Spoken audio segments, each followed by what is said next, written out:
നാളെ നമുക്കൊരു പുഴുക്കുണ്ടാകും. Sweet potato, ഇത് ചേമ്പ്, ഇത് നനകിഴങ്ങ്, ഇതെന്താണ് ചേമ്പ്,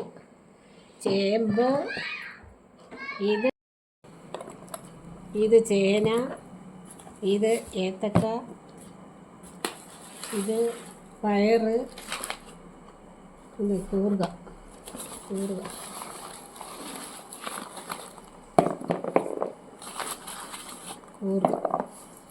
ഇത്രയും സാധനങ്ങൾ ഇട്ട് ഒരു പുഴുക്കുണ്ടാകും.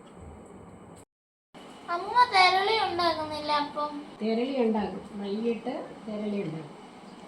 ഇല ഇങ്ങനെ മടക്കി വെച്ച് ശർക്കരപ്പം ഇങ്ങനെ കൂട്ടി വെച്ചിട്ട് രാത്രി സന്ധ്യയ്ക്ക് വിളക്ക് കത്തിച്ച് കിഴങ്ങ് പുഴുങ്ങിയതും വെച്ച് കരിപ്പൊക്കെ വെച്ച് ദേവിക്ക് നിവേദ്യം വയ്ക്കും.